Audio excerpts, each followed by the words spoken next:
नमस्कार दोस्तों, आप सभी का स्वागत है एक नए वीडियो में। दोस्तों आज की इस वीडियो में हम बात करने वाले हैं प्रोजेक्ट रिपोर्ट के बारे में। दोस्तों अगर हम पीएमईजीपी का लोन ले रहे हैं या किसी और प्रकार का लोन ले रहे हैं तो उसमें हमको प्रोजेक्ट रिपोर्ट की बहुत ही ज्यादा आवश्यकता पड़ती है। तो ऐसी केस में दोस्तों आपको क्या करना है कि आप घर बैठे अपने मोबाइल से ही अपने प्रोजेक्ट रिपोर्ट को तैयार कर पाएंगे। अब आपके मन में एक डाउट आ रहा होगा कि भाई अगर हम प्रोजेक्ट रिपोर्ट को खुद से तैयार करेंगे तो सीए का जो सिग्नेचर होता है वो कहाँ से हम लाएंगे। तो उसके लिए मैं बता देना चाहता हूँ कि सीए का सिग्नेचर जो है कंपलसरी नहीं होता है, क्योंकि मैक्सिमम लोन्स में सीए का सिग्नेचर मैंडेटरी नहीं होता है।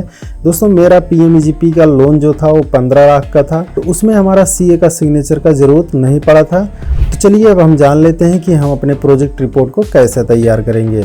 दोस्तों जो एक्सेल फाइल से मैं आपको एडिट करना बता रहा हूं, आपको डिस्क्रिप्शन बॉक्स में गूगल ड्राइव का लिंक मिलेगा। आप वहां से जाकर इस फाइल को डाउनलोड कर पाएंगे, जो कि एक्सेल फॉर्मेट में है। किसी भी पीडीएफ एडिटर से आप इसको एडिट कर पाएंगे। इस फाइल को डाउनलोड करने के बाद आपको ओपन कर लेना है, और ओपन करने के बाद दोस्तों आपके सामने कुछ इस प्रकार से आ जाएगा। तो यहाँ पर मैं आपको बता देना चाहता हूँ कि ये दो फॉर्मेट में है, एक हिंदी में है और जो ये अभी प्रेजेंट टाइम में ओपन है इंग्लिश में है।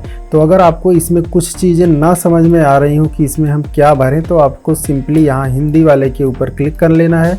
तो जैसे आप हिंदी वाले के ऊपर क्लिक करेंगे तो यहाँ पर सारी चीज़ें जो हैं हिंदी में हो जाएंगी। आपका जो यहाँ पर राइट में अमाउंट लिखा हुआ है, सारी चीज़ें सेम टू सेम वही रहने वाली हैं। तो इस तरीके से दोस्तों आप जिसमें भी आपको सूटेबल पड़े आप उसके ऊपर क्लिक करके आप यहाँ से इस फाइल को एडिट कर पाएंगे। तो यहाँ इसके ऊपर जब क्लिक करेंगे तो यहाँ पर आप देख सकते हैं कि आपका यूनिट नेम एंड एड्रेस का ऑप्शन है। तो यहाँ पर सबसे पहले आप इन सभी को एडिट करके आप अपना यूनिट नेम एंड एड्रेस डाल दीजिएगा। तो आपके यूनिट का क्या नाम है वो यहाँ पर आप एडिट करके यहाँ पर लिख दीजिएगा। उसके बाद आपका यूनिट किस जगह पर है, यहाँ पर पिन कोड सहित आप उसको यहाँ पर लिख सकते हैं। मान लीजिए मैं इसको एक बार एडिट करके आपको दिखा दे रहा हूँ। सेम प्रोसेस आपको भी करना है, चाहे आप मोबाइल में कर रहे हैं या कंप्यूटर में कर रहे हैं।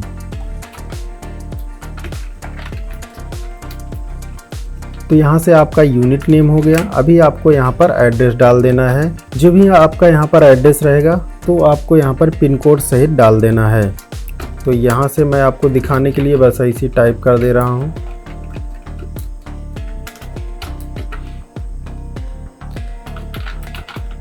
तो आपको भी अपने एड्रेस को कुछ इस प्रकार से फिल कर देना है, और यहाँ पर लास्ट में आपको अपना पिन कोड डाल देना है। इन सभी चीज़ों को फिल करने के बाद आपको यहाँ पर अपना प्रोप्राइटर या आपका पार्टनर नेम जो है उसको आपको यहाँ पर फिल करना है।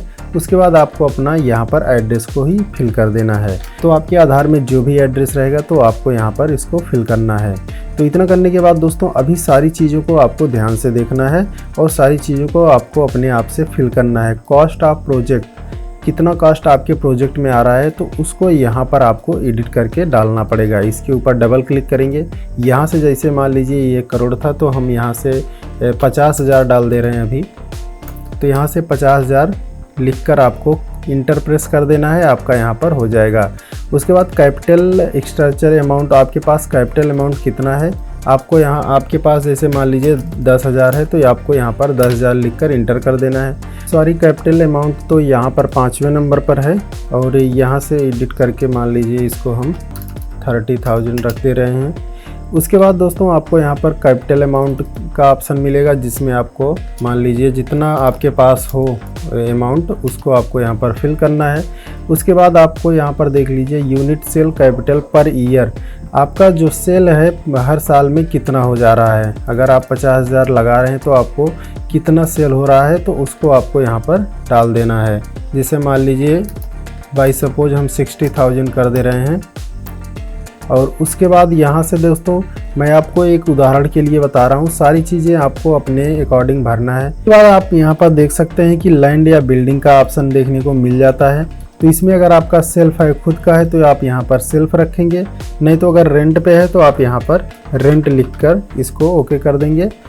और उसके बाद यहाँ पर देख लीजिए रेंट के आगे आपका कितना रेंट आ रहा है वो आपको यहाँ पर फिल कर देना है। जैसे मान लीजिए 5,000 यहाँ पर हम ओके कर देंगे। इन सभी चीज़ों को दोस्तों आपको एज इट इज़ भरना है। उसके बाद आप यहाँ पर देख लीजिए आपका नेम ऑफ मशीन का ऑप्शन आता है। तो यहाँ पर जितने भी मशीनें आप हैं आपको यहाँ पर उन सभी को एक एक करके फिल कर देना है। अगर आपके पास एक से ज़्यादा मशीनरी हैं तो आपको यहाँ पर अपनी मशीन का नाम डाल देना है। जैसे M1 हम लिख देते हैं और दूसरे नंबर में दोस्तों हमको यहाँ पर देख लीजिए, यहाँ पर 2 लिखेंगे। उसके बाद फिर से यहाँ पर हमको मशीन टू लिख देंगे। और इसी प्रकार से दोस्तों आप उसके आगे यहाँ पर कितनी मशीनें हैं, इस प्रकार की मशीनें आपके पास कितनी हैं, यहाँ पर उसका आप डाल सकते हैं कि मेरे पास ये मशीन 2 है। और उसके बाद उसका रेट कितना है, लगभग रेट आप यहाँ पर डाल सकते हैं कि उसका रेट है 500 रुपये। तो उसके बाद यहाँ से आपका हो जाएगा 1000 रुपये। तो इसी प्रकार से दोस्तों आप इस मशीन का भी सेम टू सेम यहाँ पर लिख सकते हैं। इतना करने के बाद दोस्तों आप नीचे आएंगे तो यहाँ 8वें नंबर में आने के बाद दोस्तों आपको अपने रॉ मटेरियल के बारे में पूरा डिटेल दे देना है कि आपका जो रॉ मटेरियल है वो कितना यूज हो रहा है, कौन कौन सा मटेरियल आप यूज कर रहे हैं, वो सारी चीज़ों का लिस्ट आप यहाँ पर दे सकते हैं। आप यहाँ से सीरियल वाइज से जैसे आप ऊपर में किए थे सेम टू सेम यहाँ पर आप कर सकते हैं। इतना करने के बाद आपको फिर से स्क्रॉल करके नीचे आना है। नीचे आने के बाद दोस्तों आपको यहाँ पर देख लीजिए वर्कर एंड लेबर का ऑप्शन मिल जाता है। तो इन सभी ऑप्शन में आपको वर्कर एंड लेबर पर कितना खर्च आपका आ रहा है वो सारी चीज़ें यहाँ पर भर देना है। जैसे स्किल्ड वर्कर आपके पास कितने हैं उनका अमाउंट आपको यहाँ पर भर देना है। मेरे पास अगर 2 हैं तो मैं यहाँ पर 2 कर दूँगा। उनकी सैलरी हम कितना दे रहे हैं आपको यहाँ पर सैलरी को भी इंक्लूड कर देना है। ये आपको मंथली में सेट करना है। मैं आपको एग्जांपल के लिए यहाँ पर बता रहा हूँ। इसी एक्सेल के थ्रू दोस्तों हमने अपना भी प्रोजेक्ट रिपोर्ट बनाया था जो कि हमारा लोन सैंक्शन हो चुका है। तो आपको इसमें घबराने की कोई बात नहीं है। और उसके बाद यहाँ पर देख लीजिए इन सारी चीज़ों को दोस्तों भरने के बाद अभी आपको स्क्रॉल करके नीचे आना है। यहाँ पर आप देख सकते हैं कि जो एक्स्ट्रा आपके खर्चे आ रहे हैं उन सभी को यहाँ पर आपको इंक्लूड करना है। जो आपका दुकान का रेंट है, जो आपका शॉप का रेंट है वो कितना आ रहा है आपको यहाँ पर फिल कर देना है। और उसके बाद आपका मेंटेनेंस एक्सप्रेस खर्च कितना आ रहा है, यहाँ पर आपको पोस्ट स्टेशनरी का खर्च कितना आ रहा है, वो सारी चीज़ें दोस्तों यहाँ पर आप देख सकते हैं। जैसे मान लीजिए ट्रांसपोर्टेशन में आपका रिपेयर में कितना आ रहा है, इंश्योरेंस का कितना आ रहा है, फ्यूल का कितना है, ये सारी चीज़ें दोस्तों आपको अपने अकॉर्डिंग यहाँ पर फुलफिल कर देना है। जो अमाउंट आप यहाँ पर भरेंगे सेम अमाउंट आपको यहाँ पर भी भरना पड़ेगा। तो इस प्रकार से भरने के बाद दोस्तों आपको स्क्रॉल करके नीचे आना है। अभी यहाँ पर जो ऊपर में आपने भरा था सेम चीज़ें दोस्तों आपको यहाँ पर भरना है कि रॉ मटेरियल के लिए आपका टोटल पर मंथ में कितना खर्च आ रहा है, टोटल आपको यहाँ पर भर देना है। और वर्कर एंड लेबर का पूरा महीने का खर्च कितना आ रहा है आपको यहाँ पर टोटल भर देना है। और उसके बाद अदर जो आपका मेंटेनेंस वगैरह का जितना चार्ज जो अभी लास्ट में हमने देखा था वो सारे खर्च कितने आ रहे हैं आपको यहाँ पर भर देना है। इन सभी को फुलफिल करने के बाद आपको स्क्रॉल करके नीचे आना है। अभी हमको दोस्तों हमने देखा कि 1 महीने के लिए हमारा खर्च कितना आ रहा था। अभी हमको रिक्वायरमेंट क्या है 3 महीने का, यहाँ पर आप देख सकते हैं 3 मंथ का। तो आपको यहाँ पर अगर आप नहीं चाहते कि नहीं हम 3 महीने का दें तो आपको इसको डिलीट कर देना है। इन सारी चीज़ों को आपको यहाँ से डिलीट कर देंगे तो यहाँ से हट जाएगा। लेकिन दोस्तों मेरा रिकमेंडेशन यही रहेगा कि आपको 3 मंथ का भी अमाउंट यहाँ पर भर देना है कि आपका वर्किंग कैपिटल रिक्वायरमेंट जो है 3 महीने में लगभग कितना आता है, समथिंग नियर अबाउट आपको यहाँ पर भर देना है। उसके बाद दोस्तों राउंड ऑफ में आपको छोड़ देना है, कुछ भी नहीं करना है, बस आपको टोटल अमाउंट यहाँ पर फिल कर देना है। जैसे मान लीजिए कुछ भी अमाउंट यहाँ पर आप डालेंगे दोस्तों ये यहाँ पर फिल हो जाएगा, आपको इंटर प्रेस कर देना है। आपको कोई इसमें कोई ज़्यादा सोचने की ज़रूरत नहीं पड़ेगी।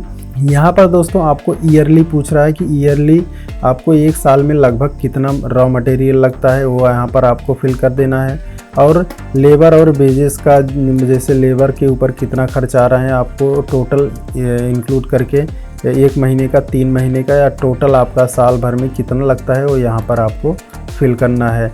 इसी प्रकार से बैंक का लोन जो है आपका कितने % का है, उसका कॉस्ट क्या आता है, 12% के हिसाब से आपका क्या रेट पड़ता है या आपका 1 साल का, आपको यहाँ पर उसको भर देना है।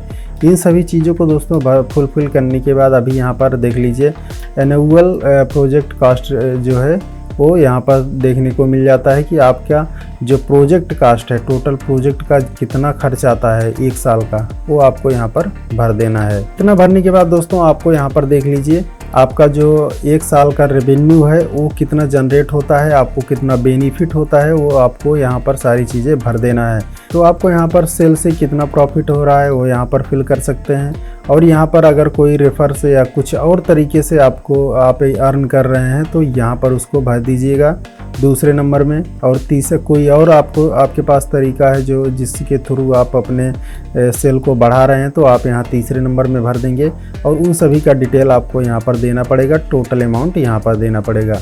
इतना करने के बाद दोस्तों अभी आपको लास्ट में देख लेना है, यहाँ पर देख लीजिए income for sales on rupees. Same चीज़ें दोस्तों जो आप यहाँ पर देख रहे थे सेम चीज़ें आपको यहाँ पर भी भर देना है। फुलफिल करने के बाद दोस्तों आप यहाँ पर देख लीजिए आपको टैक्स कितना लग रहा है वो भी आपको यहाँ पर उसका भी डिटेल आपको यहाँ पर देना है कि हमारा टैक्स लगभग इतना पड़ रहा है।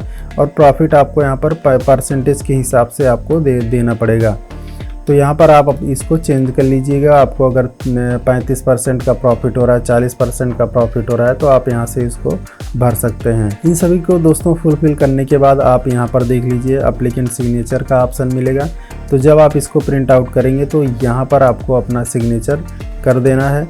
तो इसको हम प्रिंट कैसे करेंगे तो उसके लिए आपको यहाँ ऊपर में देख लीजिए एक फाइल का ऑप्शन मिलेगा। इस फाइल वाले ऑप्शन के ऊपर आपको क्लिक करना है और यहाँ से चाहे तो आप इसको प्रिंट कर सकते हैं, नहीं तो सेव एज कर सकते हैं। तो हमको अभी यहाँ से सेव करना है क्योंकि हमारे पास प्रिंटर वगैरह तो है नहीं। तो आपको यहाँ से सेव एज के ऊपर क्लिक करना है।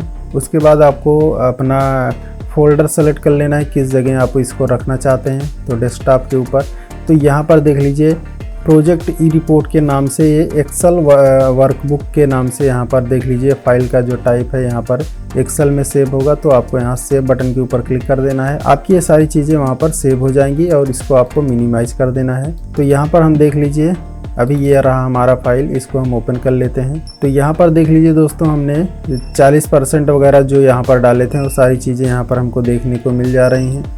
यहाँ पर देख लीजिए हमने अपने नाम को डाला था वो यहाँ पर देखने को आपको मिल जाती हैं। तो इसी प्रकार से दोस्तों आप भी बहुत ही आसानी से इसको फुलफिल कर सकते हैं, इसमें कोई भी दिक्कत वाली बात नहीं है। वीडियो से रिलेटेड कुछ भी समस्या हो रही तो हमें कमेंट करके ज़रूर पूछिए, उसका हम उत्तर देने की पूरी कोशिश करेंगे। दोस्तों PMEGP लोन के बारे में पूरी जानकारी के लिए आप इस वीडियो को देख सकते हैं और वीडियो पसंद आए तो प्लीज़ वीडियो को लाइक करें, चैनल को सब्सक्राइब करें। मिलते हैं नेक्स्ट वीडियो में, तब तक के लिए नमस्कार।